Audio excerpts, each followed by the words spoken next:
Dear moderator, speakers, ladies and gentlemen, I welcome you all on behalf of Dr. Mohammed Al-Aili, the Director General of Trans Research and Advisory. We have gathered tonight for the second Trans-Political Islam E-Symposium, which is part of our first annual E-Forum on the subject. We are going to organize 3 more symposiums on political Islam as part of this forum. The topic of today's discussion is Muslim Brotherhood and Parallel State, directing the struggle against the nation state.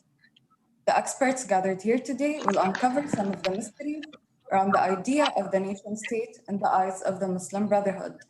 They will also highlight the initiatives and ideologies behind building a state within a state, what is also called a parallel state, and how certain tools and mechanisms are employed to build it. Our experts will also share the Muslim Brotherhood's road to power and how the group took advantage of the so-called Arab Spring to achieve their objective before failing miserably. On behalf of Trans Research and Advisory, I thank all the panelists, the moderator, and the viewers from around the world who have joined us today to participate in this session. With that, ladies and gentlemen, I give the floor to our moderator of this evening, Mr. Chris Hamill-Stewart. Thank you so much for that introduction. I want to welcome everyone tuning in from wherever you are in the world to today's event. If you're in the UAE, then it's tonight's event. We have an excellent discussion on hand tonight. What I'm going to do is go through a few quick housekeeping details, and then I'm going to introduce the speakers briefly, and then we'll get on with it. So first of all, 2 of our first speakers will be speaking in French and then Arabic. And so anyone tuning in from home we have a simultaneous English translation. So anyone tuning in from home, when those speakers start, if you look at the bottom right of your Zoom screen, you can click interpretation and select English or French, depending on which translation you want to hear the speakers in. And just remember to mute the original audio when you do that so that you're not hearing 2 at once. As for who we have speaking today, we have an excellent lineup, as I said. First will be Dr. Alexandre Deval. So he's a professor of geopolitics, international relations at IPAG Business School in Paris. He's published plenty of books, of course, on political Islam, extremism, the Arab world, and more. And he's going to be discussing the idea of the nation state in the eyes of the Muslim Brotherhood. Following that, we have Dr. Hoda Maroof, who's a researcher in political and strategic affairs at Trends Research and Advisory. She has a PhD in political science from Al Narain University in Iraq.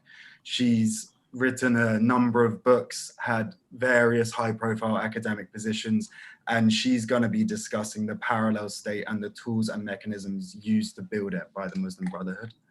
Following that, we have Dr. Amr Al-Shabaki, who's an expert at the Egyptian Al-Aram Center for Political and Strategic Studies and is a former member of the Egyptian Parliament.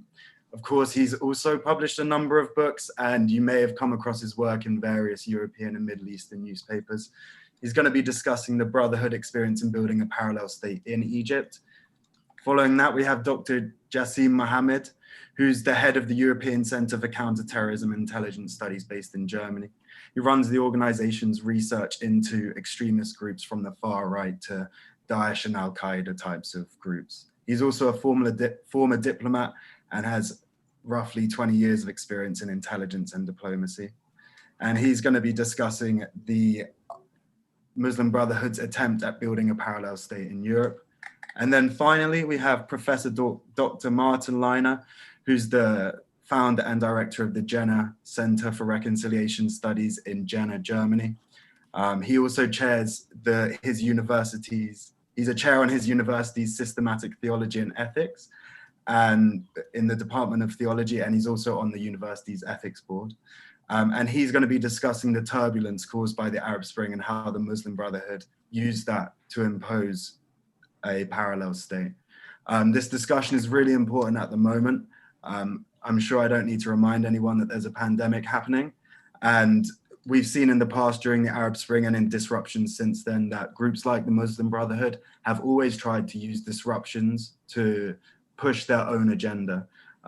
This is perhaps the greatest disruption for a very long time, and so it will come as no surprise to people to hear that the Muslim Brotherhood has been trying to capitalize on it. And that's why it's so important that we remain focused on their activity. So I'm not going to talk for too much longer. I'm going to introduce Dr. Alexandre Duval and remind everyone that he'll be speaking in French. So turn on your interpretation at the bottom right of the screen to English and mute your original audio. Thanks. And Dr. Alexandre, the floor is yours. Thank you. Welcome to everybody. Good evening. I will speak in French because it will be more efficient. I would like to share the board, but I don't succeed. Doesn't matter. I don't succeed to share. You know, to share only one slide. And I don't understand why, but doesn't matter. Le mouvement des frères musulmans, El-Ikhwan Muslimin, a été fondé en 1928, comme tout le monde le sait, bien sûr, everybody knows, par Hassan el-Banna.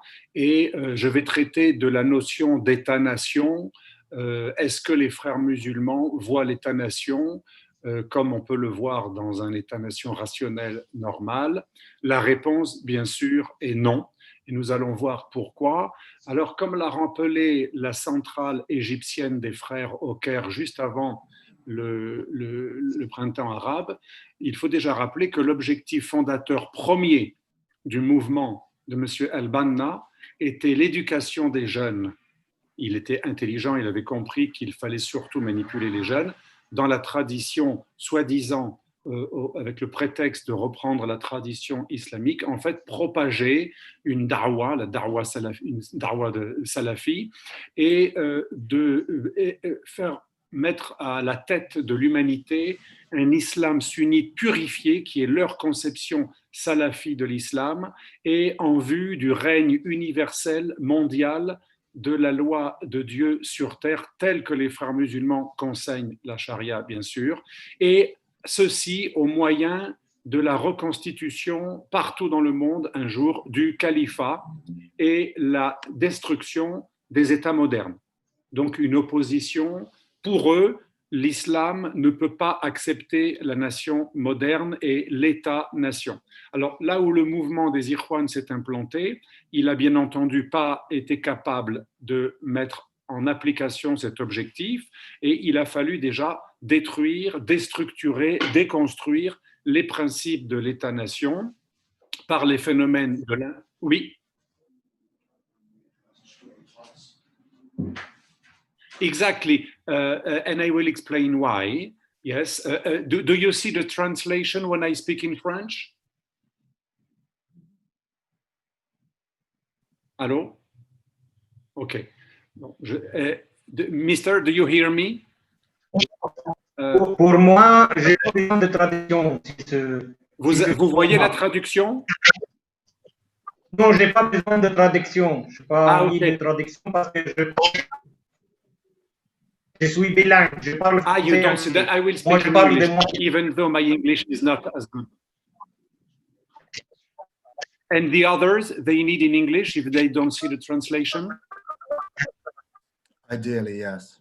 Okay, then the aim to establish a worldwide caliphate, of course, and everybody knows here on the board, and the way is to do it step by step by hiding the real final purpose, but everybody knows that the real final purpose is a worldwide caliphate. And like the leftist and the radical leftist and some ecologists, radical Muslim Brotherhood Islamists, they share a hatred against nation. Nation is something absolutely bad if it's not the ummah. The only nation accepted is a worldwide ummah. And they absolutely reject any kind of ethnic, historical, traditional, even tribe, every kind of identity based in something that is not abstract and universal, like something religious, something that is not only a religious identity is absolutely banned. And it's very important to understand this because it's the reason why everywhere they settle Muslim Brotherhood, they fight nationalism, patriotism, and state nation, because a state nation cannot be based on identity, a local identity, but only on the doctrine of caliphate. Then we can say that the vision of Muslim Brotherhood, it's completely opposite. They absolutely hate nationalism and nationalist and state nation. And the writing of Mr. Hassan el-Banna is very clear on this, and we will see why. And but we can also say that the way to ban state nation, of course, many times it's based on manipulation. Muslim Brotherhood, they don't dare to say directly they are anti-state nation or anti-nation, because of course they could lose some support. Then they prefer to make believe that the nationalists they fight are anti-Muslims, betrayers, enemies of Muslims, apostate, false Muslims. They ban by a manipulation strategy, but they always target state nationalists. Then the state nation is absolutely something banned. Above all, they hate Watan, el-Watan, the word el-Watan is absolutely evil, and they compare with Jahiliyyah, the Arab nationalism, Arab nationalist and Arab state nation based on Arab tradition. They think it's Jahiliyyah, and everybody knows, of course, what is Jahiliyyah. And in Lebanon, a famous writer said also it was in Iziliyah, and they accuse nationalists to separate the Ummah, and the Ummah, of course, it's something positive for Muslims, but according to them, the Ummah must lead to a caliphate that will destroy nation. Even in Turkey, the Milli Görüş organization doesn't mean nation. It's badly translated because Milli, it's more a concept of community and religious community, but not ethnic community.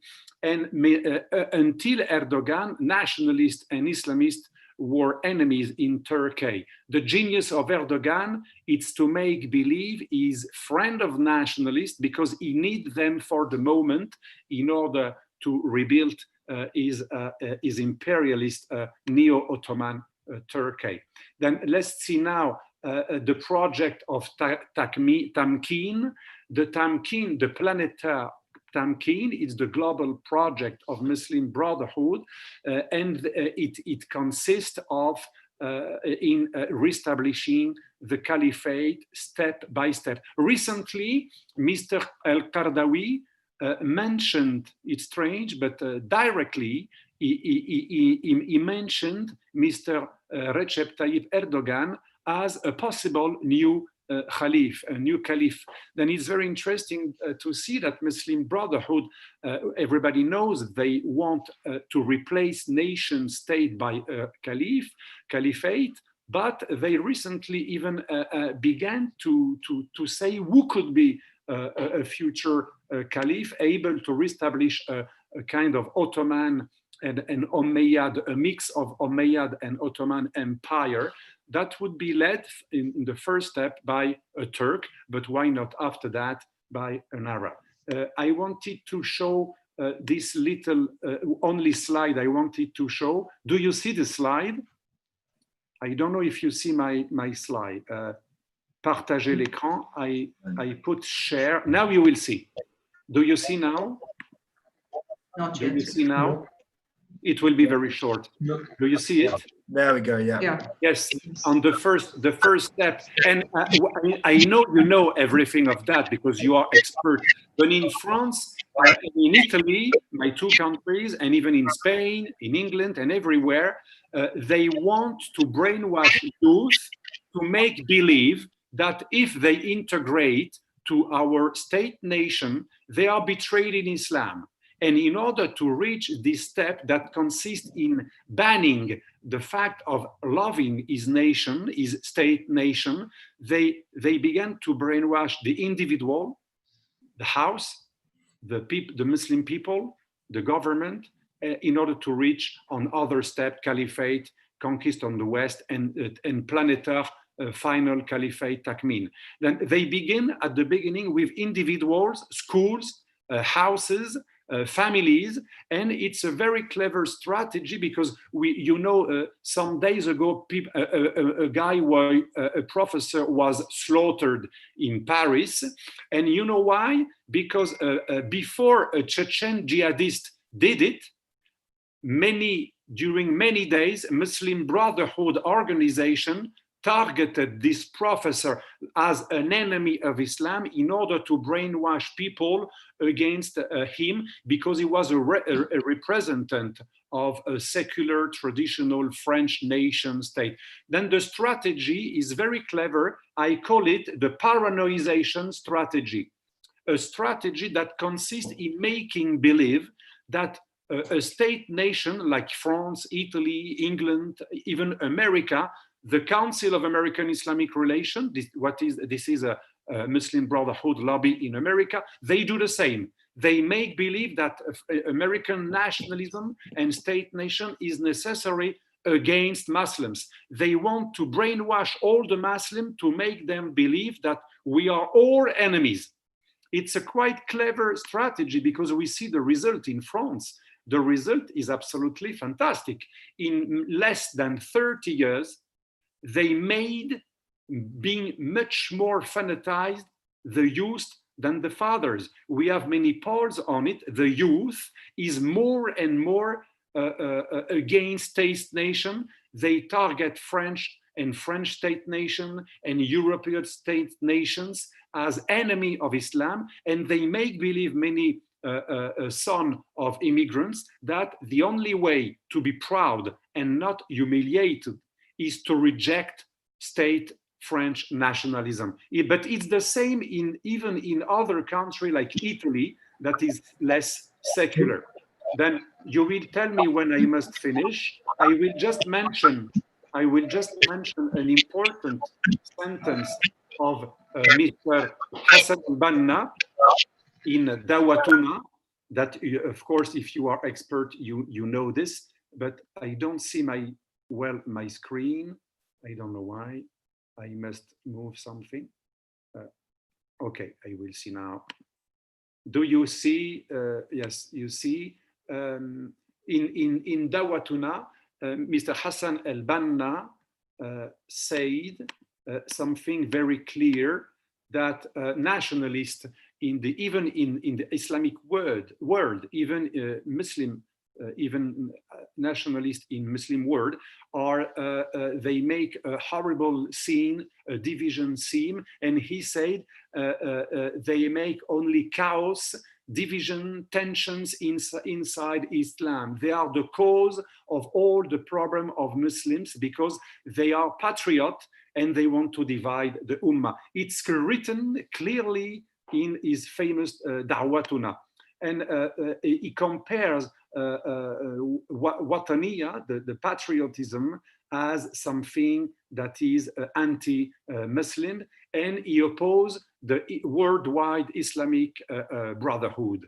And he says, but I cannot translate very good, the Muslim consider that any little piece of the earth where a Muslim Brotherhood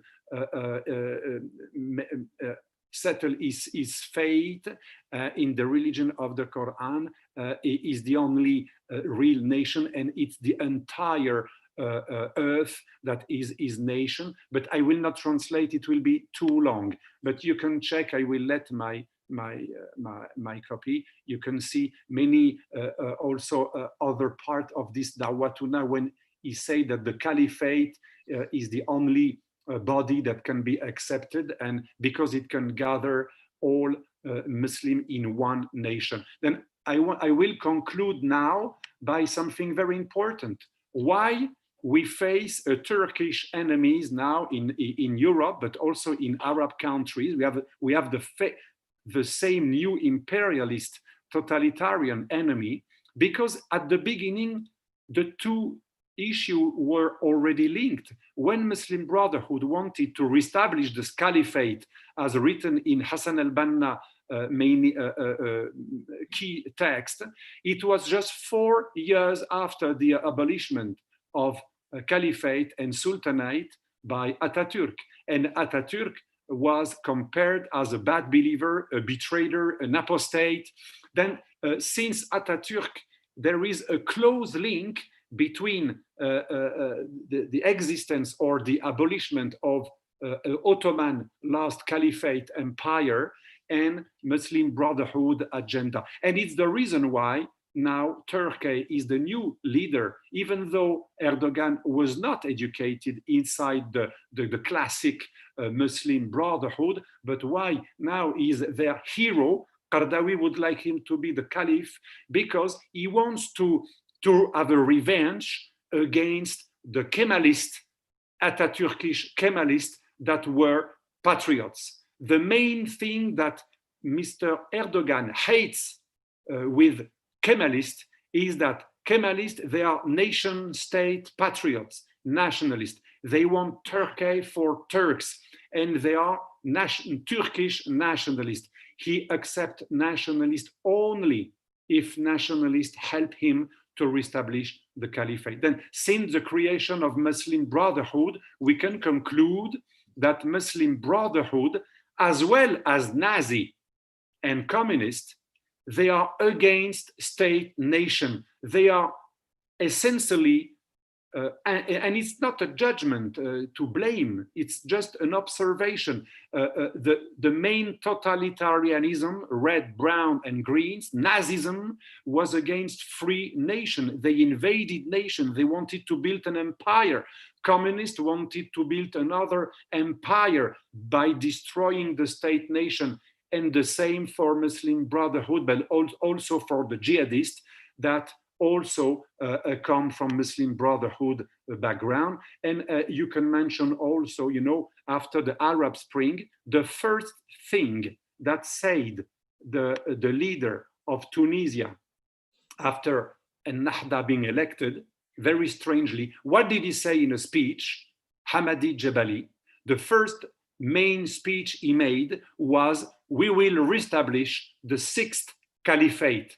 And of course, Tunisians were shocked, and it's why after they had to compose and to reduce their, and to hide more their agenda. Thank you. I hope I was not too long.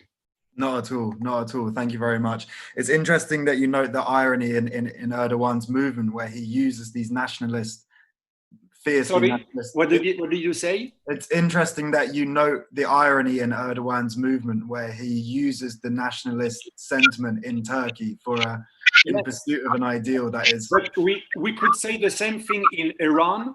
I studied a little bit Khomeini's strategy. Khomeini was a follower of Sayyid Qutb, but also Hassan al-Banna, and the influence of anti-nationalism of Muslim Brotherhood in Iran was very important. Khomeini, the first thing he did, there is a strange noise. Okay. The first thing that did Khomeini when he took the power was to ban Iranian old nationalism. Very interesting. Even he tried to ban the names and the Iranian traditions. He was influenced by anti-patriotism from Hassan al-Banna and Sayyid Qutb. Brilliant, thank you.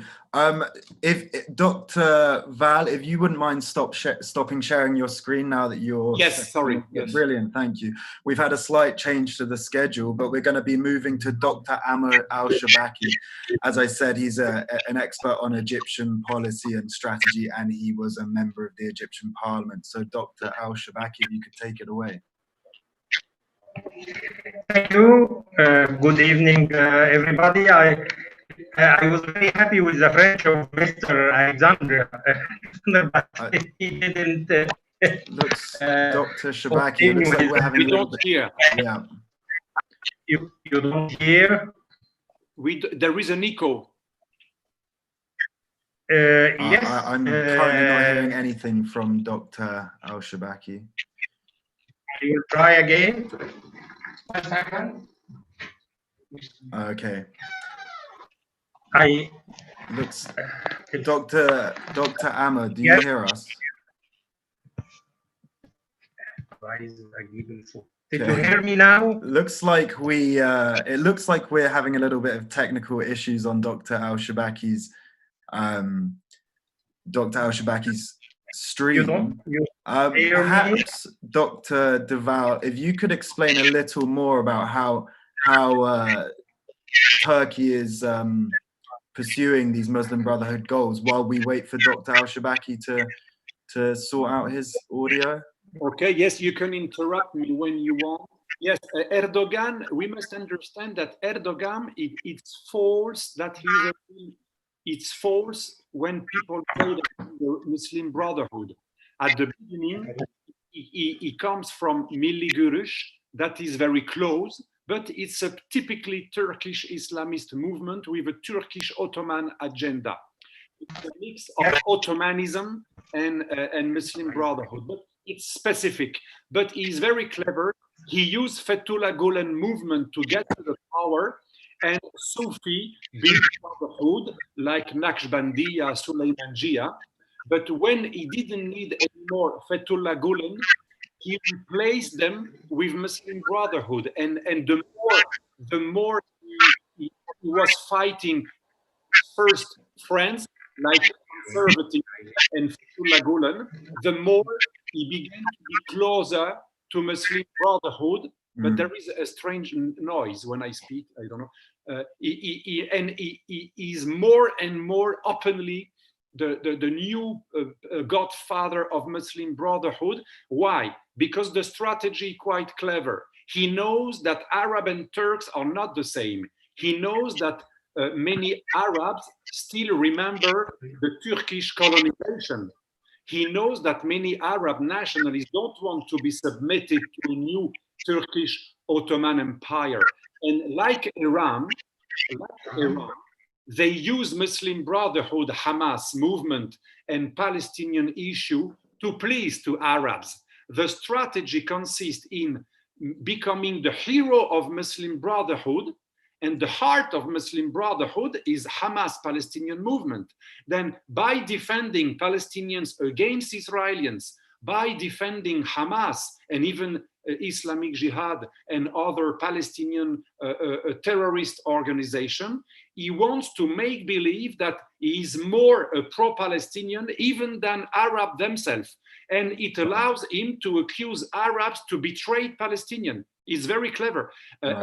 When he says, I am Hamas, he says, but you Arabs from the Arab League, you are for the Palestinian Authority. And the Palestinian Authority, they are betrayers. They are submitted to Israelis, while Jihad Islamic and Hamas are real Arab fighters against Jews. It's one of the reasons he is very close to Muslim Brotherhood, because he wants to seduce Arab arts. And he succeeded. When I go to Maghreb, many Tunisians, many Algerians that are getting more and more Muslim Brotherhood, they love Mr. Erdogan, and they forgot that he doesn't want to help Arabs. He wants to reestablish a caliphate and a sultanate in order to dominate Arabs, because according to Erdogan, Arabs are a former colony. Right. If you prefer, the reason why he is Muslim Brotherhood nice supporter is to hide his agenda to colonize Arabs. Okay. By making believe he's just a caliphate. Brilliant, thank you. I think what we're gonna do is move to Dr. Jassim Mohammed, because Dr. Al-Shabaki is still having technical problems. Just as a reminder, Dr. Jassim Mohammed is the head of the European Centre for Counterterrorism and Intelligence Studies, and he conducts research into all extremist organizations, from the far right to Daesh and everything in between. So if Dr. Mohammed, if you could take the floor. It looks like you may still be muted there. If you just unmute yourself. If you click in the bottom left on yes, you must click the microphone. Yes, right now. There we go, brilliant. Yes, okay. Thank you very much. It's my honor and my pleasure to join this event. So thank you very much. The title or the topics is how does the brother Muslimhood create parallel society in Europe? Actually, it's the network how does it work from inside Europe almost. So regarding MP, Muslim Brotherhood, Europe represent the safe haven for Muslim Brotherhood, which successfully established a network of relationship of different nationalities in Europe, which overlapped with the political marriage person relation and complied by a plan and goal. The social marriage, I mean, that we have here in Germany, for example, two family, the Turkish family, Muslim Brotherhood, and we have also a Muslim Brotherhood Arabic.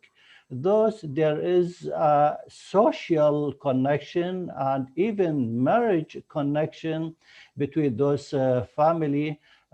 So they create like double wheel or four wheel for the Muslim Brotherhood. So there is a family connection between the two families, the Turkish and also... Yeah, because they are not letting you use the camera. You look the wrong link. Yeah. Qatar, of course, it was financed, the Muslim Brotherhood here in Germany. This is the wrong link, Professor. Wait, I tell him. Now, this is the link for people who want to watch. If everyone could just make sure they're staying muted while there's speakers talking, please. So mute yourself in the bottom left. Should I continue? Yes, please do, yeah. So, and our center here in Germany, we recognize how much Turkey government and also Qatar government involved to finance the MB group here. And mostly Erdogan, he paid many visits to Europe, mostly in Germany. And there is, we could say that Turkey association maybe control more than 100 mosques and culture center here in Germany. So we could say that Turkey Muslim Brotherhood control a lot of mosques, mostly in Germany. But of course, the Muslim Brotherhoods Arab in another European country, for example, France, United Kingdom, also they are very powerful, mostly in Britain. And I believe that it is well known that there is a criticism to United Kingdom, how much they offer the MB much freedom of work. And I believe it's a very bad policy by the United Kingdom, since they haven't decided to put the Muslim Brotherhood on the blacklist. So we are here in Europe and in Germany. We recognize some important actually centers, mosques, culture center, that the MB active behind those name. And the most important is Islamic group in Germany, abbreviation GID. This found in 1958. It is the German branch of the Muslim Brotherhood in Europe. So this association, Islam group in Germany, it is found all over Europe. And it is founded by Saeed Ramadan in 1958. He is Egyptian, but right now I believe that Ibrahim Al-Zayat, he is the one who control or manage this association.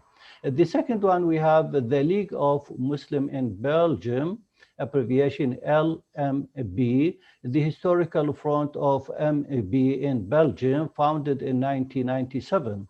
and it is control about 7 mosques and has many headquarters in several cities here in Belgium and in Brussels also, Anvers, Grant, and other cities.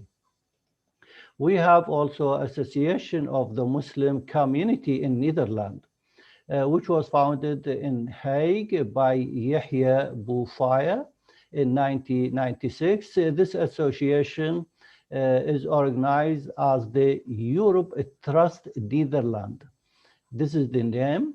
And then we have also the Netherlands Institute of Human Science and Islamic Relief. Islamic Relief, it is well known all around the Europe that it is belonged and controlled and managed by the MB.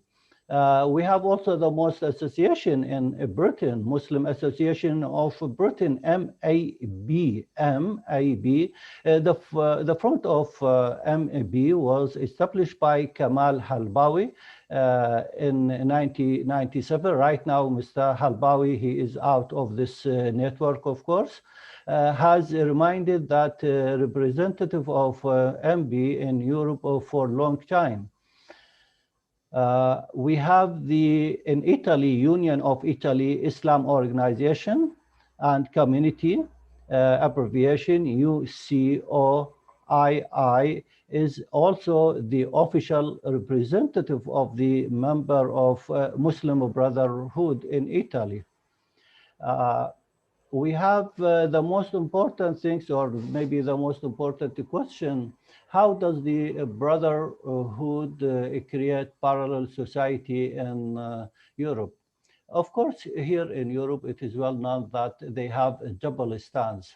So when they talk about the democracy in front of some example, German institute or German parliament, German government, it is different from their discussion and their talk when they talk in our region. So they are very hardliner, they are very tough, and of course they don't hide that they are targeting or they aim to establish the Islamic Caliphate. But here in Germany and in Europe, of course, they have double standards. They don't show this one. But I believe that the Interior Ministry, mostly the domestic intelligence here in Germany, they publish very much detail about the activity of Muslim Brotherhood since 1914. They say that they are working seriously, Muslim Brotherhood working seriously to establish their society, a closed society, and that considered as a risk to the democracy regime in Germany and Europe. Since 1914, up now, every year that there is a report by the local or domestic interior ministry or intelligence, they show the network of MB and discuss in Parliament. And actually the member of Parliament, they put much pressure on the government and intelligence to show the risk, how much risk of their policy, of their activity in Germany and of course in Europe. Because till now, the Muslim Brotherhood, unfortunately, also they are out of a blacklist in spite that there are much criticism and much calls to put them on the blacklist. So we could say that Muslim Brotherhood penetrated into Western society through the double stance as a terrorist slogan, calling for democracy and peaceful coexisting among the sect of society, while in Arab and Islam countries speak to society as a revolutionary or as a hardliner. They established network of society ties through marriage between its members to establish commercial commercial is very important, economy, relation, adapting environment for their network. There is also on the ground, we found that the attracting immigrant, how much they attract immigrant to those countries, they call for immigration and they support immigration to West country. It is one of their target, one of their aim. So it is one of their step also to get more supporter from our region or from the Middle East region to Europe. So the ideology regarding the network, the party, everybody, they say, if they have really party or there is a system of party of working network. Unfortunately, till now, the German intelligence, they say that Muslim Brotherhood, till now, they don't adopt as a party system inside, but they adopt ideology to protect themselves. This is one of the result of the intelligence service by German. Regarding the one of the way how they work, they held conference in Europe.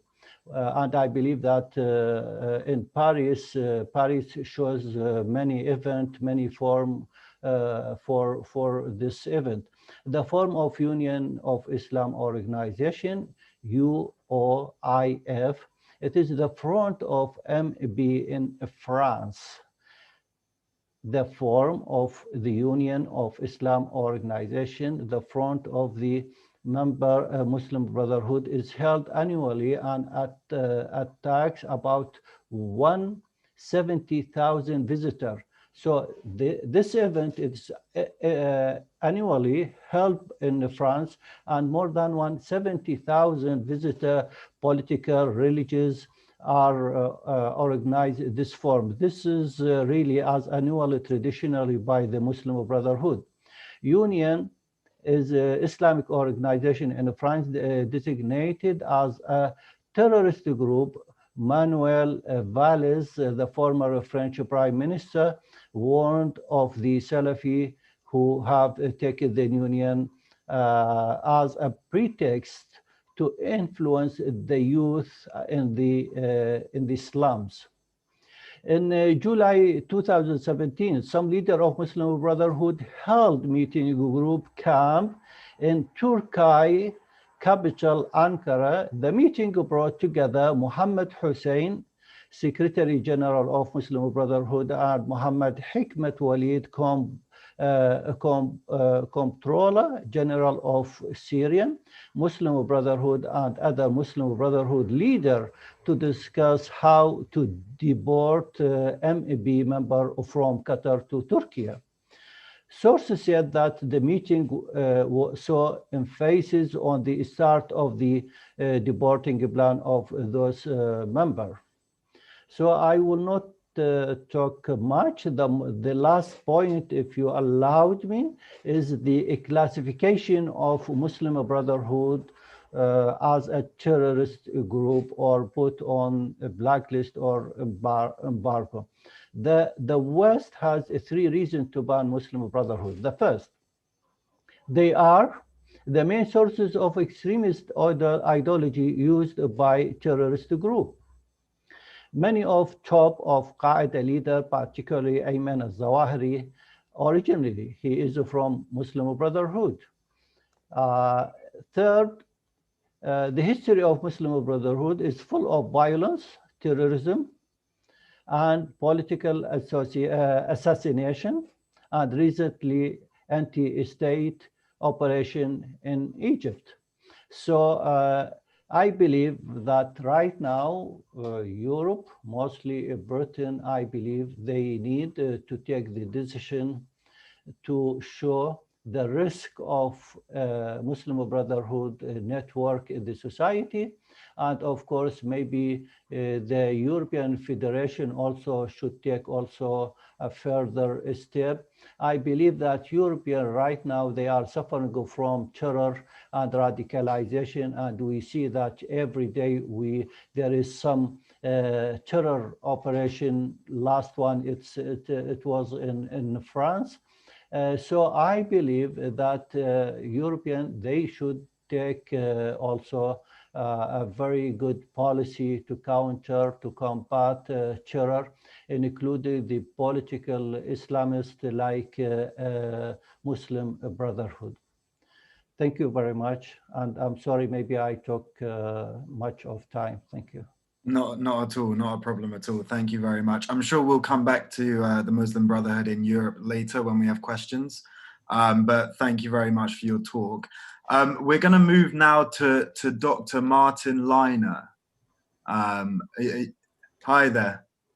You're muted. If you just press the unmute button, there you go. Hello. Can you hear me?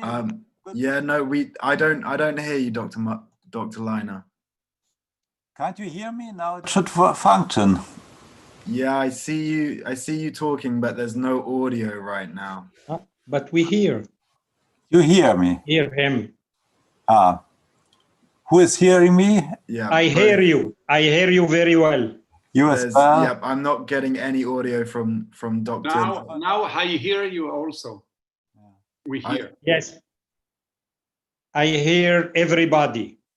Now, did you hear me, Mr. Christopher? I'm not hearing any yes, audio. We hear you now, Dr. Amir. Yes. Yeah. Très bien. J'étais content quand vous avez commencé par en français. Ça m'a fait plaisir. J'ai dit enfin. Enfin. J'ai dit enfin. Vous parlez bien français, bravo. Oui, merci. Ask him. Okay, switch it back. Switch it back then. Here. Switch to this. Yeah. Now. So, Technical issue. hello. Sorry, we are not yet accustomed to work so much together, but we will make it with the time, and we made a good rehearsal on Sunday, and now we try to get it done. I have a PowerPoint on this issue, and I would like to upload it This here. Yeah. now. So it is. Yeah, this is a PowerPoint. Here it is. Now. Open it.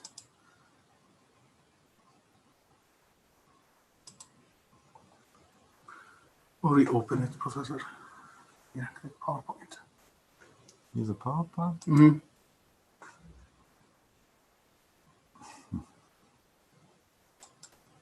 I'll go to desktop and open it from desktop.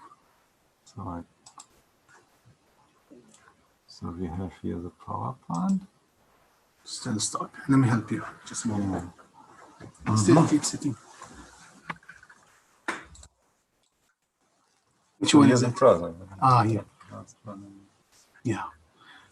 So can you see it? Can everyone see it? Yeah. Okay. And you can hear us? I hear you now. Sorry about that. Yeah, it's okay. I see it. I see it. Yes. Yeah.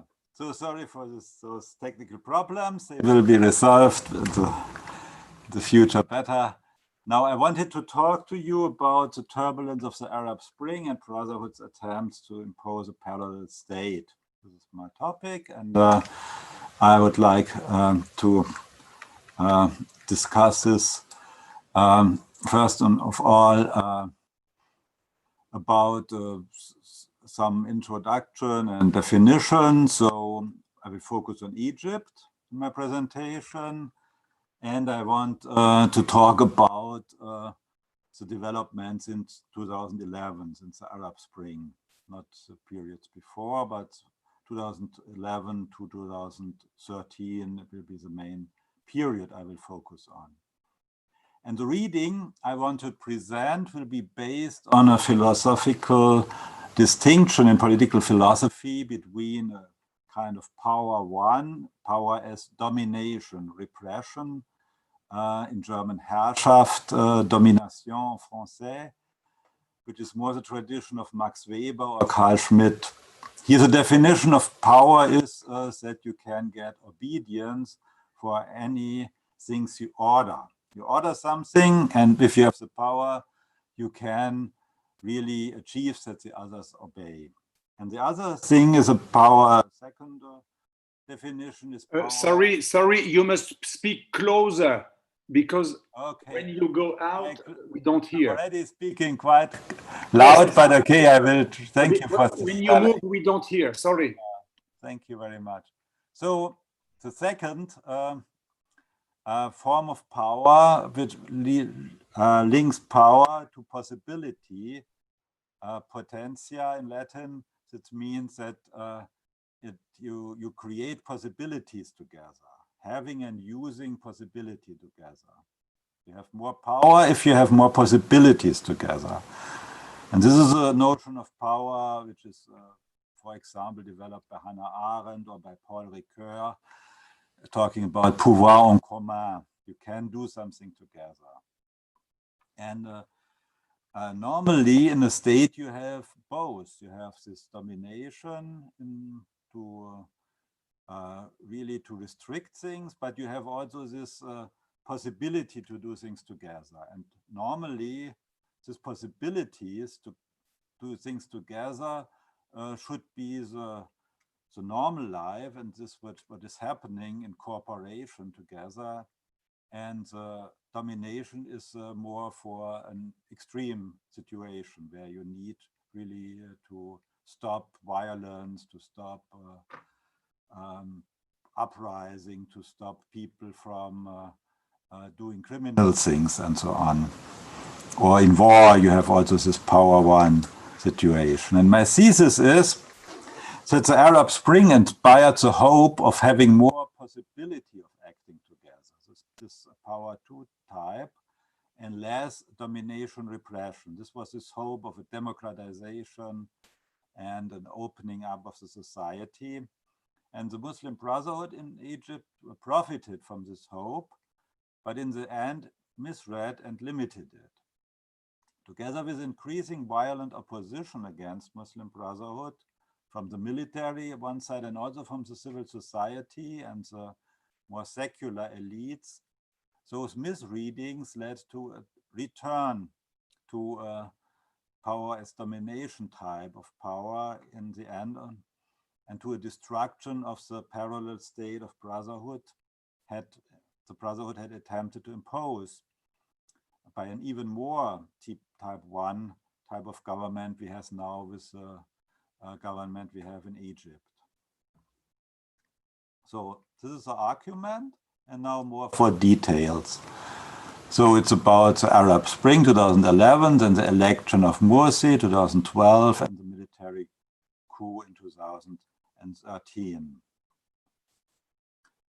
So what is a parallel state? This term was developed by the American political scientist Robert Paxton, who is an expert on French fascism, on the Vichy regime. And he had the meaning that fascist systems and communists as well have a tendency to replicate functions of the official state which play their roles. So there are organizations who are a kind of parallel police, for example. Organizations who have a parallel structure for education, for social system, and who replicate this through the party. For example, the Communist Party, or you have organizations like the SS in the Nazi times who is replicating this. Normally, this is something for a group which is in government, but which has not yet replaced the old elites and the old bureaucracy and the old functioning powers in the military and otherwhere. So they try to get parallel state which can take over and gains more and more power to replace those elites which you cannot remove at once and with one move. So in law as well as in all parts of state functions. And but for Paxton, it's clear that used a parallel state for parties in government. But after him, for example, by President Erdogan, who criticized the Gülen movement, this term was used now also for opposition movements who try to fulfill state functions and to do something like a parallel state from not top down, but from the society or from their group. This is in fact also what the Brotherhood built up since decades in Egypt, since a long time, to have a parallel system, they said, which is not so corrupt as a state and which is more Islamic. But it's also a problem where begins normal, where ends a normal civil society organization and where begins a parallel state. Because also in every organization you have, for example, a president, you create some legal obligations by your rules, you have an economical functioning and so on. So where starts a parallel state? And I think it has to do with this size and with the goals. If it's a big organization and if it's a goal really to replace the state, you have a parallel state. And in this paper, I use parallel state as an organization not mentioned in the constitution, but replicating an important set of elements of government with a goal to support a government even against the civil servants of the state, administration, the police, military, education, healthcare, social assistance, finances, and law.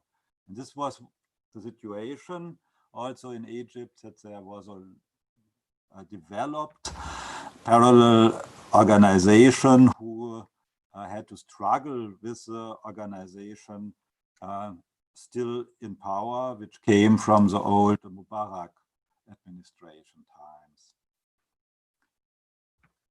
So in Brotherhood in Egypt had an institution, especially in education, in social assistance, in law with the Sharia. And it was even partly supported and accepted by the government already in Sadat times. He made a new constitution in 71, where in Article 2 is said the goal of the entire legal system is to place Sharia in the highest law above all law. And they were always fighting. For example, the murder of al-Maghoub, maybe also because he fought against this Sharia function in Egyptian court. So it was already some parallel structure, even somehow acknowledged in former times, especially in Sadat times. And after Morsi's election, the old elite, the military and others still in power, were still in power and not much willing to work with this Morsi government. They did it to a certain extent, but they did not want this kind of Islamic change and revolution. And especially, of course, the Supreme Council of Armed Forces, the SCAF, they were very critical, and they were just founded during the Arab Spring, and then they had also a kind of parallel state already they could build up in the Egyptian society, and because the military also formed with their universities, with its military power, with its military court system, where a lot of the law system was working. This all together was also already a kind of parallel state, and building on this other parallel state, they could easily, because they had much more support and much more also the use of violence in their hand, they could quite easily remove the Morsi government. And what they did in the end was this. that Assisi took power. Now, some reflections on this. What is meant directly by the failure of the Brotherhood? I think the Brotherhood started quite strategically when he stayed a bit behind the scene during the Arab Spring in the first months of 2011. But when they came out, especially in the huge manifestations end of July, where they really showed that they want a kind of Islamic state, it was much more difficult. So first they had a relatively respected role, why so many people voted for them. And they spoke out for democracy, for less corruption and other things. So it was relatively strategically good, but they failed in creating a coalition with the revolution and to make compromises in order to remove the old elites.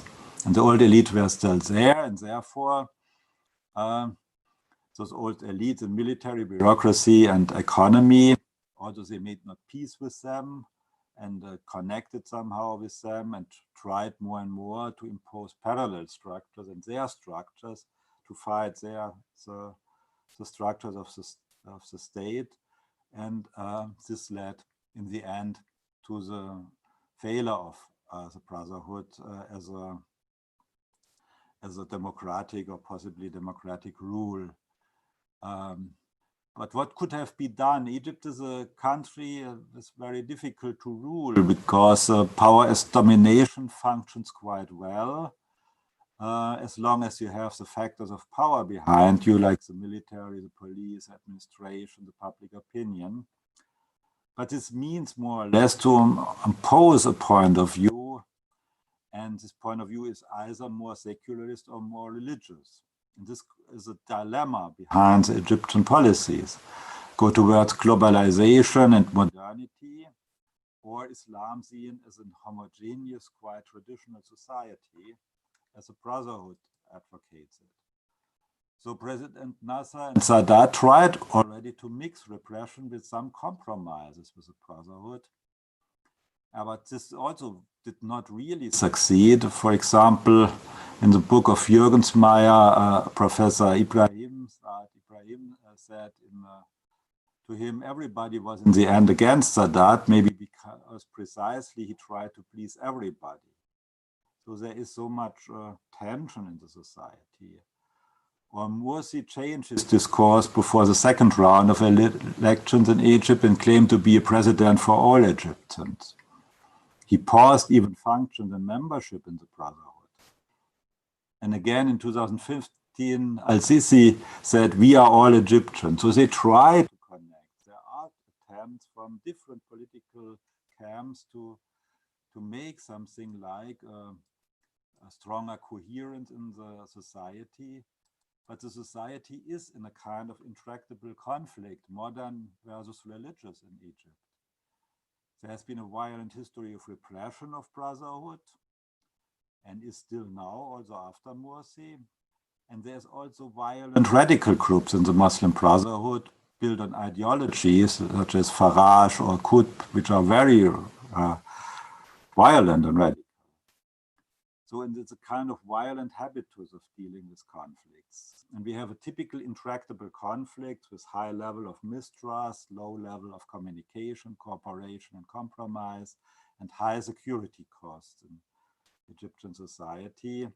And therefore, I think we should go towards a reconciliation approach to create good relationships between the different groups in the Egyptian society and to integrate people and to overcome intolerance and a culture of violence. So we need reconciliation as a creation of better relationship. We need theological reflections, how to show ways how to be a Muslim and to live in a state with secular people together. And with about 10 million or 10% Christians, which are there, and you have to deal with them and cannot attack them. And how to engage positively also with globalization. So So we need more power as capacity to do things together and less domination. But also without hoping that it will be easy or that power as domination will not be necessary anymore. We need also power as domination and even repression of violence, also violent groups, also in some part of the Brotherhood. But nevertheless, we need a new way towards respect and understanding of each other and to do things together. So this would be my proposition, what could be done. I thank you very much for your attention. Thank you very much, Dr. Leiner. I'm conscious that we're running slightly behind schedule and we still have 2 speakers to go. So I'm going to move quickly on if that works for everyone. And we're going to move on to Dr. Al-Shabaki now, who I believe is going to be speaking in English. Yes. Brilliant. We hear you. Great. Yes. Hello. Nice. Did you hear me now? Yeah, perfect. Yeah. Okay, thank you. Now, it was, I imagine it was either by laptop, but by mobile phone, it's that's strange. Thank you for the kind invitation. I will express myself in English. I was very happy with Mr. Alexander when he started to speak in French. Mais anyway, je suis comme lui francophone, mais I do my best to express myself in English. The title of my intervention, it's about the roots of the ideology of Muslim Brotherhood. I try to, and I sent already a draft. So I try to understand what happened in Egypt under Morsi era, when the Muslim Brotherhood arrived in power, through the roots of the ideology of the Muslim Brotherhood. So for this reason, my paper divided in 2 main parts. The first one talk about this ideology, and the second part, what happened in Egypt after the arrival of power of Muslim Brotherhood. I think concerning the first party, how did the Muslim Brotherhood construct their ideology, or the shuffle between the preaching and politics? And I think this is the main problem when we start the creation of their movement in 28. This shuffle between the preaching and political, and also the question of social and education. And the Muslim Brotherhood has built a complex organization structure, complex organizational structure that can be a several level, and that's important to understand what happens, the complexity organizational structure in the Muslim Brotherhood, and that's something unique if we compare the Muslim Brotherhood with other religious or political organizations. One organization, the Muslim Brotherhood, construct 4 structure organizational level. The first one, to recruit a new member, you have 4 levels to be a member of the Muslim Brotherhood. The first one called general membership. And membership, this is the people who has a sympathy with the Muslim Brotherhood, and this brother, between brackets, called assistant brother, or akh muntasib.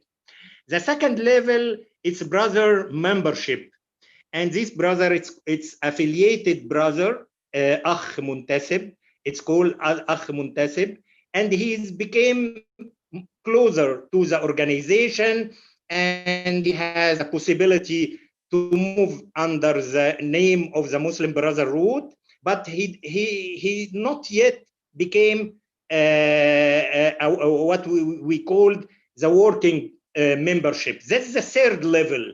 The third level, who his name is a working brotherhood, and the working brotherhood, he's a full membership.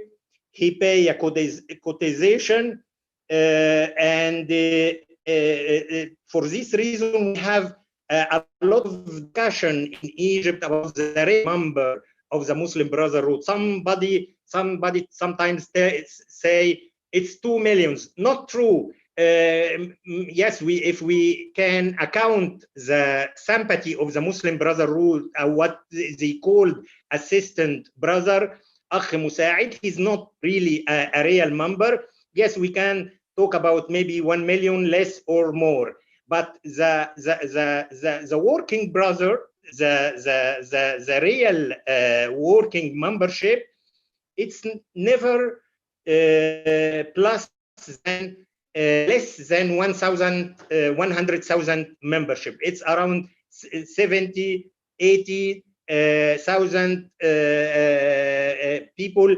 member working brother or full membership in the Muslim Brotherhood. And what is the name in Arabic? Akh Amil.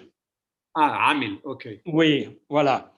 The fourth one, it's very important. When Hassan al-Banna, that's what I did in my paper, that all my reference from the Muslim Brotherhood thinker or Hassan himself to understand exactly what happened. So the fourth one, it's called jihadi membership, and the Hassan al-Banna is clearly this level. He talks about that the organization has 3 levels, and after indirectly he said he's a people who created the secret organization, التنظيم الخاص, the secret organization of the Muslim Brotherhood. It's mean clearly violent group. They prepare these members to be violent, to make a terrorist attack, but it was indirect, it was implicit, not really clear. And when I return to Abdel Halim Mahmoud, it's not Abdel Halim Mahmoud, the Sheikh al-Azhar, he's one of the leader of the Muslim Brotherhood. He wrote in his famous, it's a 4-volume, I have here in my bibliothèque, my library, he's about the رؤية من الداخل, the interior vision for the Muslim Brotherhood. It's a very important book, and about the private or the secret or private organization. This is some topics, what they mean, the member of the private, what he can do, what's the obligatory of the member of the private organization. And here in the book, weapon training, it's written clearly, the member of the secret organization must learn Quran, obey the order of his leader, and everything, and weapon training. That's it was written in the literature, and it was clear that it's a part of the secret organization. So to conclude this, we have as a significant Muslim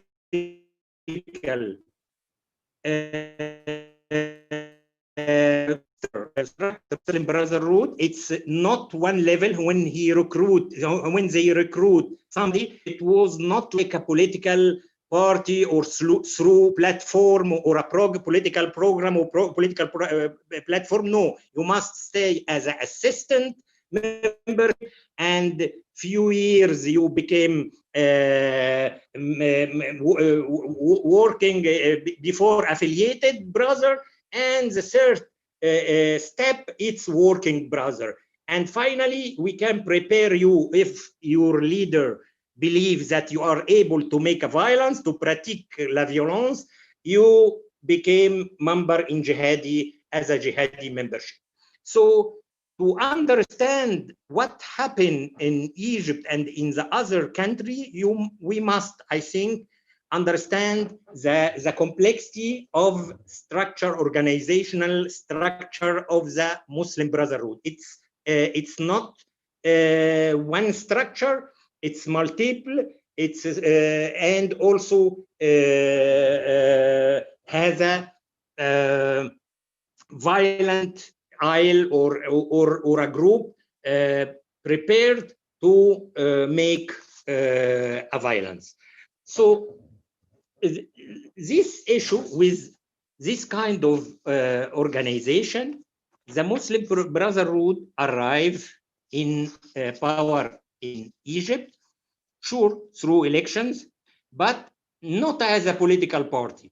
And that's something we must understand it. Who is arrived in power in Egypt is secret, and this organization, even like Nahda in Tunis, not like PJD in Morocco, not even like Turkish party. No, it was a clear, that's like maybe Taliban, maybe like Hamas. It was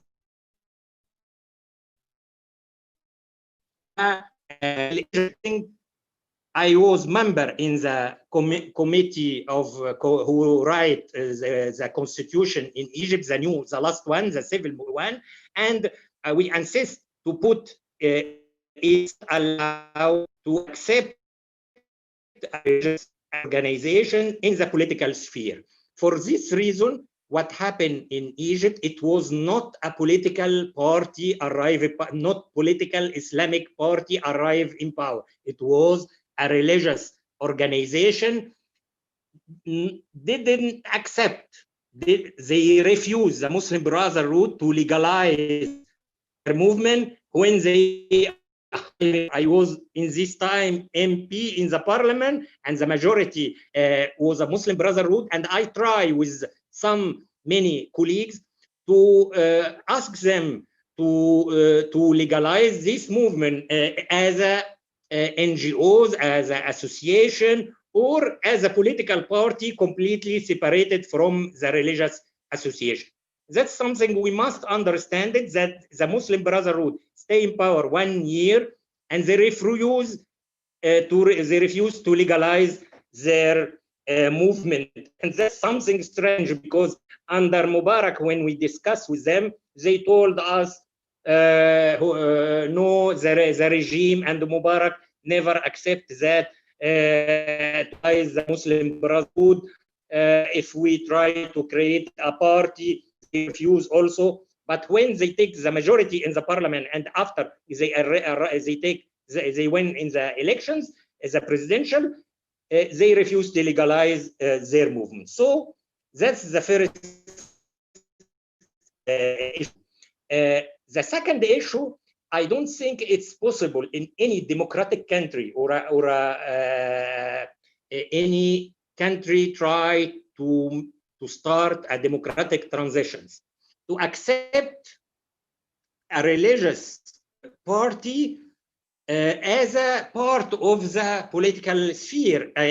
We have already difficulty with the political party has a reference, Islamic reference. We have a difficulty with the Nahda, with the Turkish party, with the PJD or Morocco. But you imagine if it's this organization, it's completely religious organization created what they called as الزراع السياسي,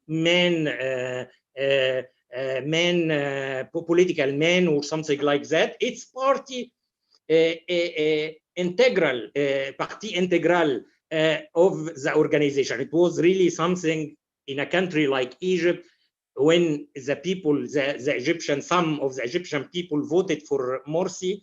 Alhamdulillah, I didn't vote for him. But anyway, when part of the Egyptian people vote for him, they imagine that he became a president like my colleague from Germany for all the Egyptian or something like that. Few months we discover that the president, the Pharaoh in Egypt, he didn't decide anything, because you have this structure, what I mentioned before, the Le Bureau de l'Orientation, Maktab al-Irshad, who decide everything for the president. We have Khairat al-Shatir, we have all the leader of the Muslim Brotherhood decide to the president to do this, to not do that, and something like that. And that it was a catastrophic for sure for the country. So this is the second issue. So they refuse, the first one, they refuse to legalize the organization as a NGO, as association, according to the law of state.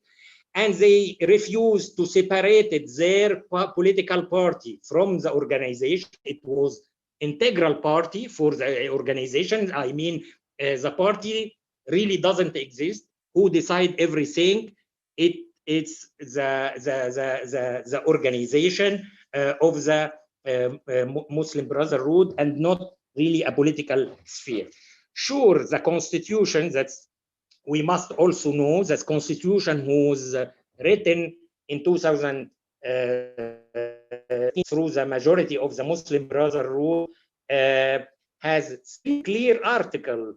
I can after send you by email 3 clear articles open the route to create a religious state in Egypt. It was one of them created a religious association to control la moral, al-akhlaq and values of les valeurs of the society. Can arrest somebody to ask him, you are with your wife or not? That's, and you 3-4 articles open the route over la chemin to create a religious state. So that's also, it was something catastrophe. The fourth one, the Muslim Brotherhood, we analyze as a political and researcher expert in this.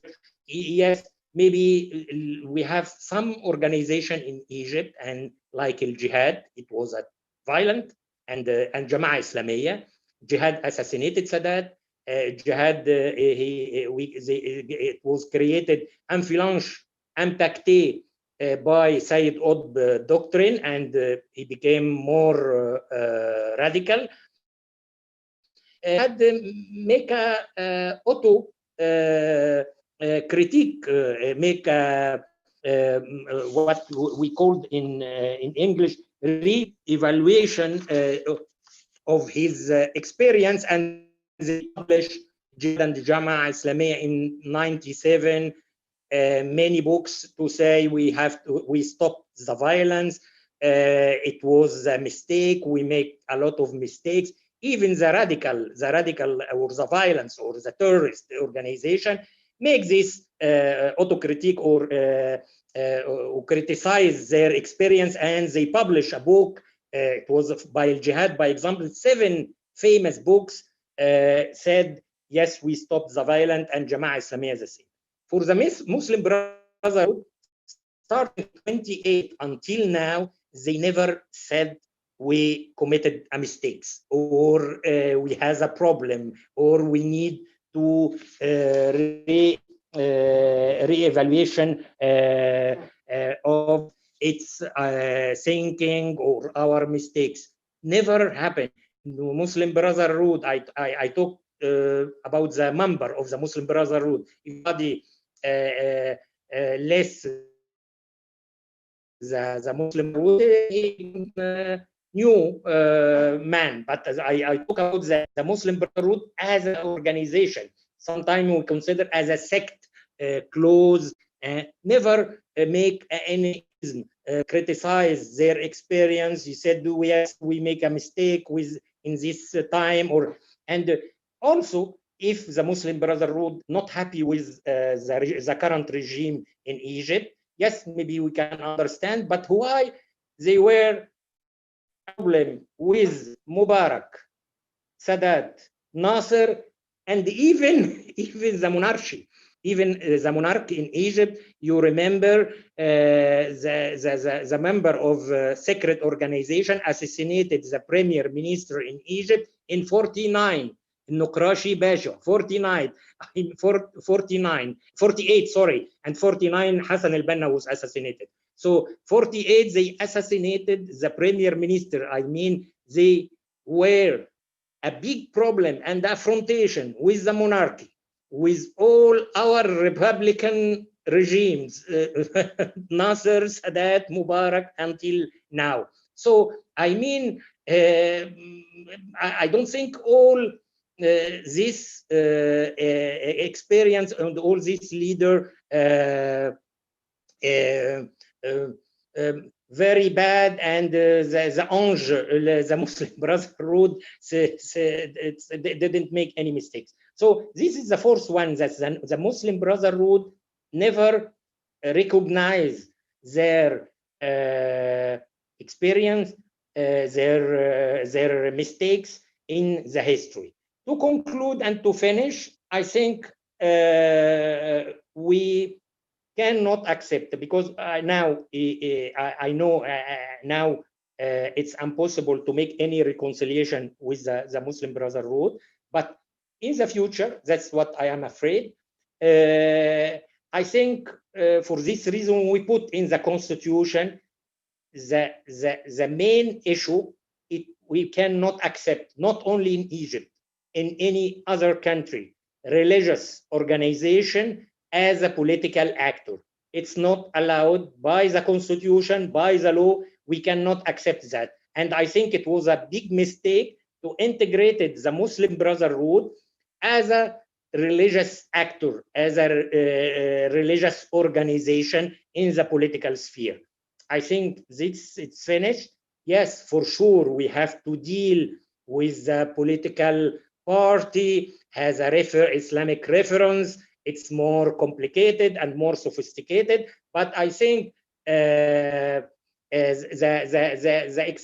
Tunisian experience, despite many problems, but we have civil party, we have women, we have the role of women, we have any important issue. We have also the potential of Egypt that the majority of the Egyptian people cannot accept now any religious organization as a political actor. I think it was a mistake.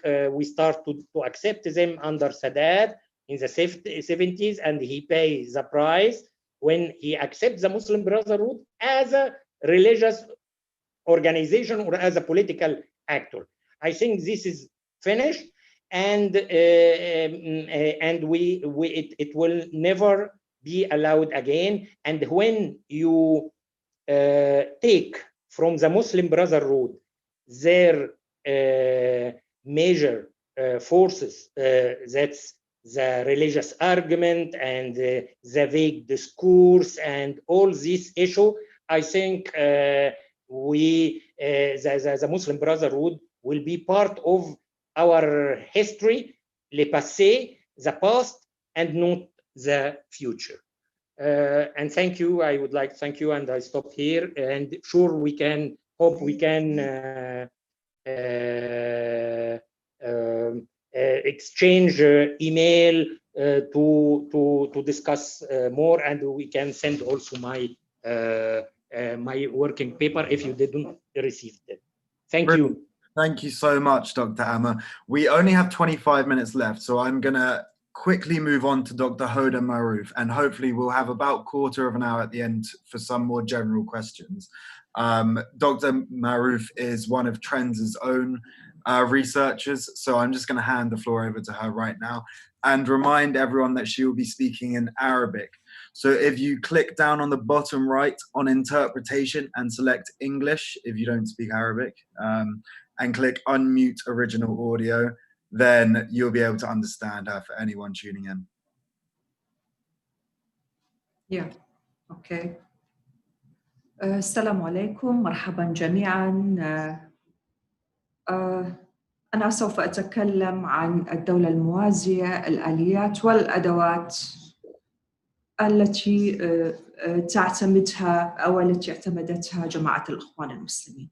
دعني في البداية أقول أننا أمام موضوعاً فيه الكثير من الالتباس، لأن هناك أكثر من مصطلح متداخل مع الدولة الموازية. هناك الدولة العميقة، هناك دولة داخل الدولة، هناك حكومة الظل، هناك كثير من المفردات التي لم يصار إلى تأصيلها، وأرجو أن تكون هذه الندوة مدخلاً أو فرصة أو منصة لمزيد من التأصيل لمفهوم الدولة الموازية. طبعاً في البدء قصة الدولة وجماعة الإخوان المسلمين هي قصة قديمة. منذ البداية تربت أجيال من الإخوان المسلمين على كراهية هذه الدولة. دائماً الحاكمية الجاهلية كلها تقف بالضد من الدولة الوطنية. الجماعة الإخوان المسلمين مؤسسة عابرة للحدود، وبالتالي خطابها عالمي لا يقتصر على بقعة جغرافية محددة، هي تريد أن تنطلق في أستاذية عالمية لكي توصل رسالتها إلى الآخرين. وبالتالي هذه الأجيال تربت على الكراهية، تربت على عدم احترام الدولة الوطنية.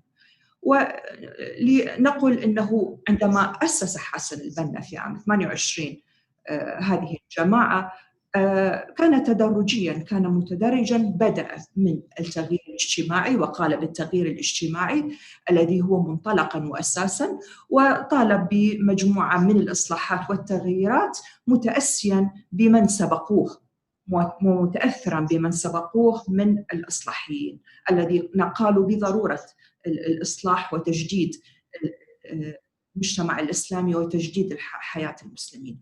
وبالتالي انطلق في هذه التدرجية ليأتي عام 1930 ويغير البوصلة ويقول إننا أمام تحول جديد، وإننا سوف نحاسب ونحاجج كل من يعني لا يهتم بالخطاب الإخواني الذي يؤكد على ضرورة أسلمة المجتمع. وبالتالي منذ البداية كان حسن البنا عينه على كيف أن ينطلق في عملية تغيير سياسي عبر عملية تدرجية. وبالتالي هناك مجموعة من المؤشرات التي تؤكد على التحولات التي شهدتها جماعة الإخوان المسلمين من حركة صوفية اجتماعية إلى حزب سياسي له مطالب وإلى نوع من المواربة والغموض وعدم الوضوح. ودعني أذكر حضراتكم أن الغموض والسرية هي كانت على الدوام أساساً ومنطلقاً للحراك الإخواني.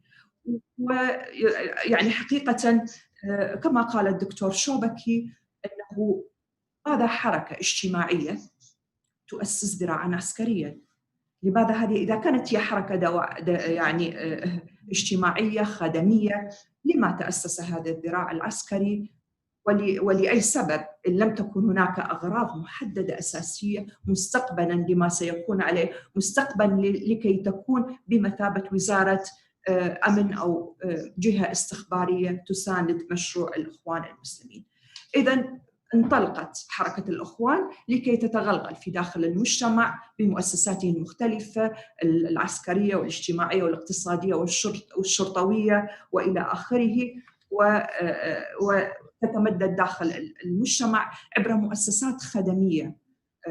حقيقة استطاعت الجماعة أن تستغل الفراغ وأن تستغل ضعف الهياكل الرسمية لكي تحقق مرادها وتنتشر من خلال مجموعة من الوسائل اللي من بينها التربية والتعليم، من بينها المؤسسات الصحية، مؤسسات المجتمع المدني والجهات الخيرية التي اعتمدتها، ومن خلال مجموعة من الرسائل الدعوية التي اعتمدتها للتأثير على المجتمع والتغلغل فيه. طبعا دعني أذكر أيضا حضراتكم أنه هذه الجماعة هي يعني جماعة فيها من الاستبدادية الشيء الكثير. هي لا تبالي، هو كما إذا ما ذهبنا باتجاه ما قاله قطب في الحاكمية والجاهلية، وطلب من أتباعه أو من يؤمنون بفكره بأن يستعلوا على الآخرين، فهي مجموعة استعلائية ترى أنها دائما على صواب، وهي دائما ما تقوله هو الذي يجب أن يكون، وهو في صالح المجتمع وفي صالح الجماعة.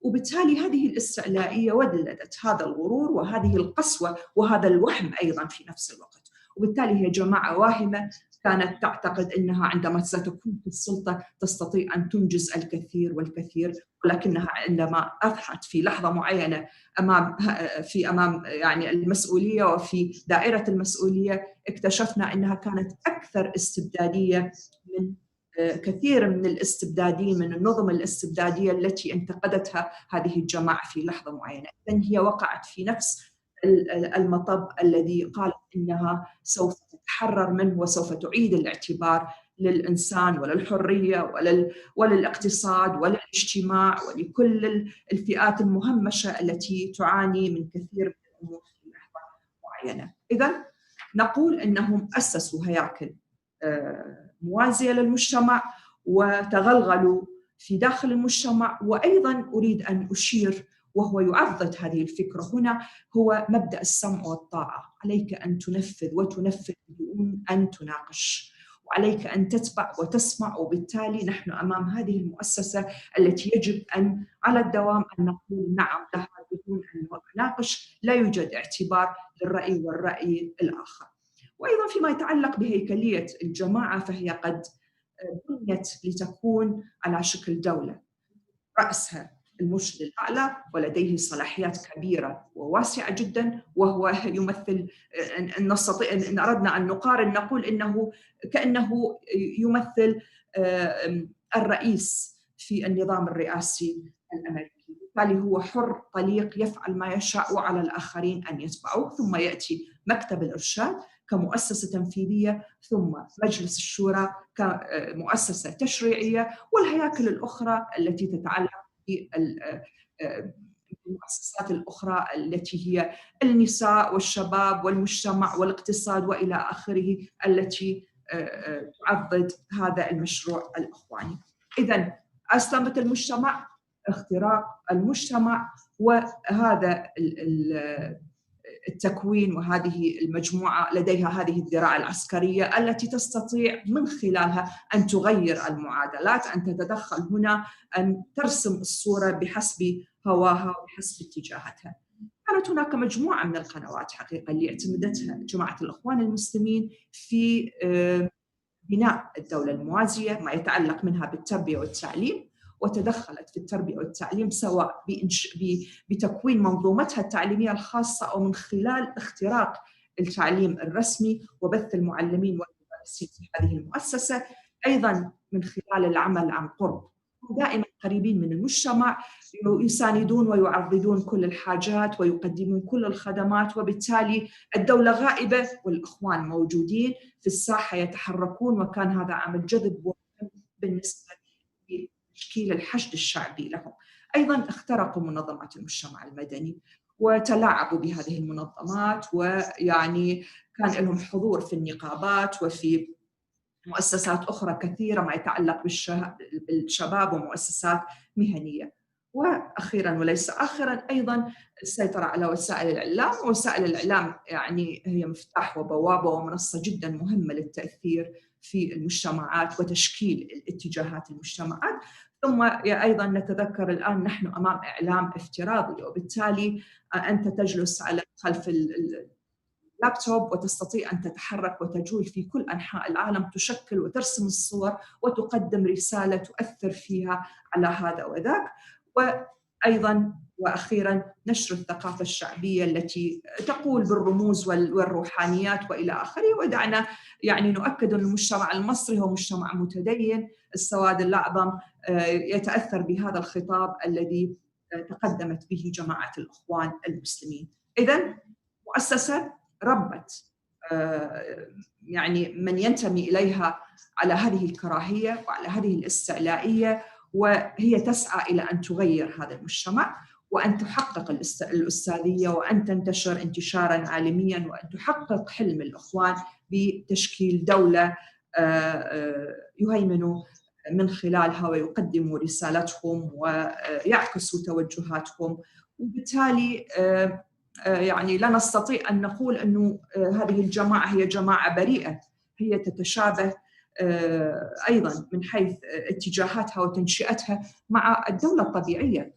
هم يتلاعبوا، هم ذرائعيون، عندما يجدون الفرصة سانحة فإنهم يضربوا وبقوة لكي يحصلوا على موقعاً متقدماً، وعندما يجدوا الموقف أمامهم حازم فإنهم يتراجعوا خطوات ويجاملوا هنا ويجاملوا هناك، ويتصرفوا كما تتصرف الدولة عندما تدرك أن مصالحها في خطر، عليها أن تعظم من مزاياها، وأحياناً عندما تدرك أنها يجب أن تبدي القوة أمام الآخر فإنها تبدي القوة أمام الآخر. وهكذا قدموا التنازلات، اخترقوا المجتمع، قدموا رسالة الخدمات والمساعدة وتقديم العون للفئات المحتاجة. وبالتالي عندما وصلوا إلى السلطة وجدناهم وقد أخفقوا كثيراً ولم يمتلكون أي تجربة، وهم ليسوا مؤهلين لكي أن يقوموا بأدوار قالوا أنهم سوف يقوموا بها لجهة التغيير والإصلاح وإعادة تشكيل المنظومة السياسية والعملية السياسية على نحو يضع في الاعتبار المواطن ومصالحه. ولكننا وجدناهم على درجة كبيرة من عدم الثقة وعدم القدرة والدكتاتورية حقيقة، والتمسك بالقرارات وعدم السماح للآخرين من المعارضات التي واجهت النظام المصري في لحظة معينة أن تكون معهم لجهة صناعة قرار مشترك.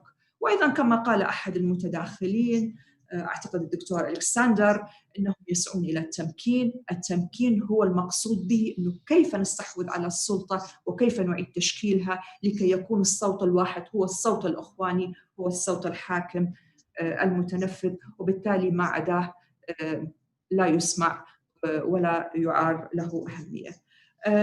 أنا ما أريد أن أختم وأقول أننا أمام مؤسسة كبيرة جدا لديها مشروع كبير جدا لا يقتصر على دولة محددة أو رقعة جغرافية، وإنما تريد أن تمتد في رسالتها. وكما قال الدكتور جاسم فهي في أوروبا قد استطاعت أن تتغلغل وأن تذهب باتجاه متعدد الأبعاد، وكذلك الحال بالنسبة للولايات المتحدة الأمريكية. وهنا نحن أمام هذا المشروع الممتد الاستعماري إن صحت هذه العبارة، لكي يصار إلى صياغة إطار جديد يسمح لهم بتولي الحكم والسيطرة على النظم الحاكمة. أشكر الجميع وأعتذر إن كنت قد أطلت وأخذت وقتاً أكثر من الوقت المحدد لي.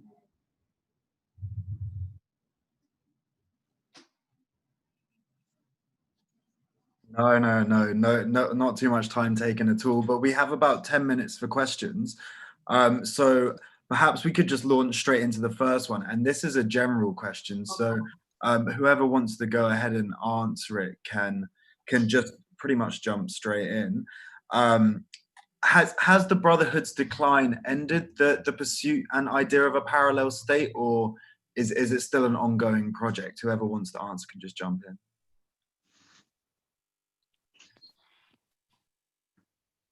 Dr. Leiner, you seem to have unmuted yourself. Of course, there are some rethinkings and restructurations, but there is still a project to have a very hierarchical institution and to replicate structures of the state. So it's not over. I would say, and it's not broken by what happened with the Morsi era, so it can continue, and therefore also because it came in two speeches that they said we cannot reconcile with the Brotherhood.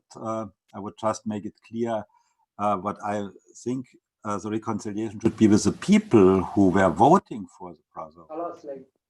And there were millions, and their needs must be addressed, they must be understood if the Egyptian society will not break apart. Just to make this clear, because I found myself a bit misunderstood on this. But the Brotherhood itself, it's still continuing its project as much as I know. We didn't hear you. Yes, we don't hear. Yeah, it's We slightly don't hear. I didn't hear last phrase.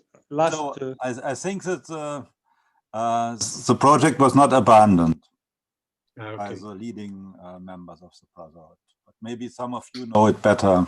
You are closer to them. Situation.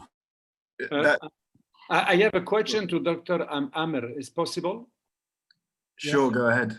Yes, I didn't get exactly the reason why Muslim Brotherhood, PGL in Egypt, when they took the power, they didn't want to legalize the party. I didn't understand really the reason.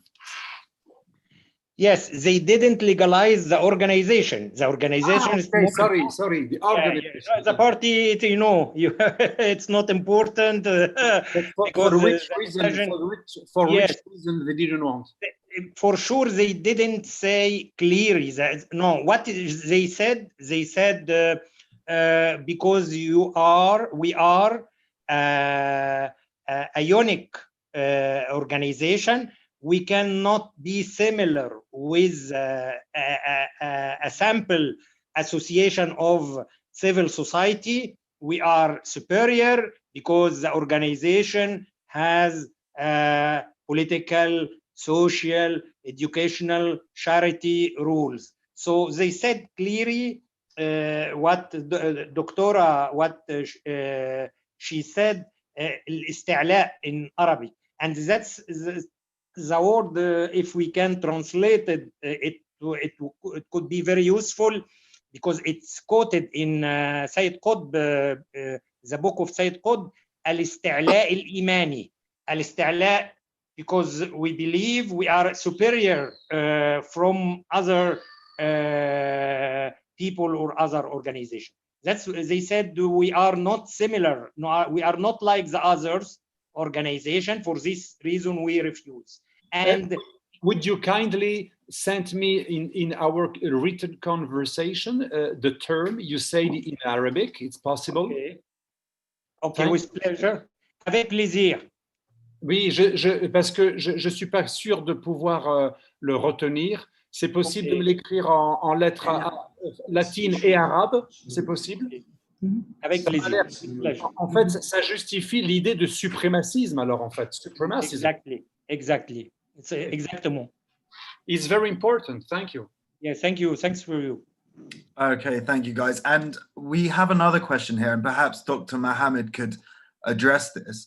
The question is, has the Brotherhood sort of exploited the democracy and general tolerance in the West and the atmosphere of democracy in order to pursue their own goals?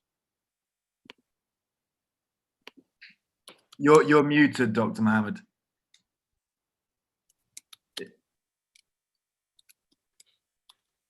If you just click. Yes, certainly, Muslim Brotherhood, they make benefit of the space of freedom in Europe. For that reason, I believe that they encourage also people for immigration in Europe.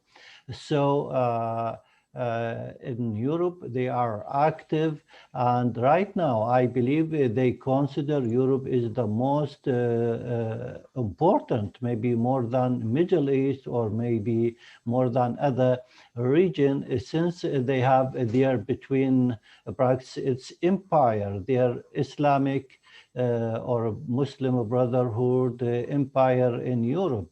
And the most important, they are not safe haven here in Europe. They are active in Europe, and also they finance their network all around the world from Europe. So how much Europe is important? And there is one thing we should mention to it, that they know what to do. They know the legislation, they know the law, and they know how to go around the law. For that reason, they are active within the space of the law, but it's abuse of the law. So for that reason, they are very smart mind, and their network is very smart. But I believe that European intelligence lately, they discover and they also ask Muslim Brotherhood or maybe some community to show the profile of the member and the network. So right now, I believe there is a good policy in Europe, mostly in German, toward the Muslim Brotherhood. I expect that maybe it takes some years that European maybe reach a decision to put Muslim Brotherhood on a blacklist. Right. So you think that because you mentioned the UK earlier, and you think they should be putting them on they should be blacklisting these organizations? Here in Germany, for example, the new policy of Interior Ministry to take serious measures against the radicalization, whatever they are. For example, lately in April, they took a decision to put Hezbollah on a blacklist, for example. And of course, they also ban a number of mosques, culture center, religious center, and they believe that their security, the national security, German and Europe, that there is a risk, there is a combat. For that reason, right now, there is a challenge, a big challenge for security intelligence service, mostly the domestic in Europe. There is one thing I would like to mention.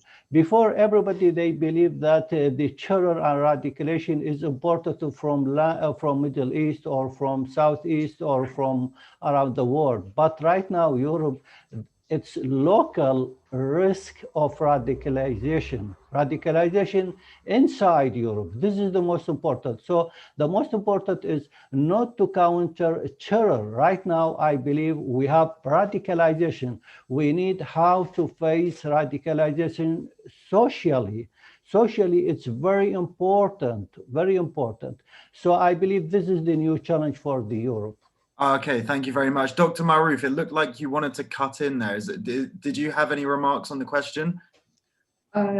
حقيقة علينا أن نقول إذا كان السؤال الأول قد طرحته وأنا أحاول الإجابة الآن عليه ما يتعلق بالدولة الموازية. هل ستبقى هذه الفكرة قائمة وهذا المشروع ويصار إلى يعني العمل عليه بالنسبة للأخوان المسلمين أم إنه سيتوقف؟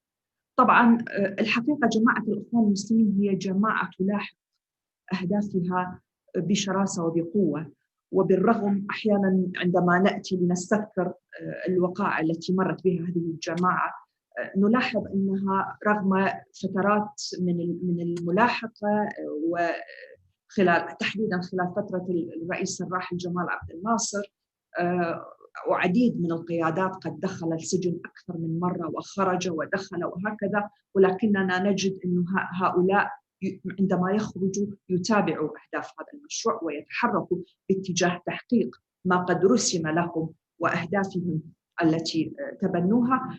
أنا أعتقد من وجهة نظري المتواضعة أنهم ما دام لهم وجود على الأرض فإنهم سوف يبقون يلاحقون هذه الأهداف.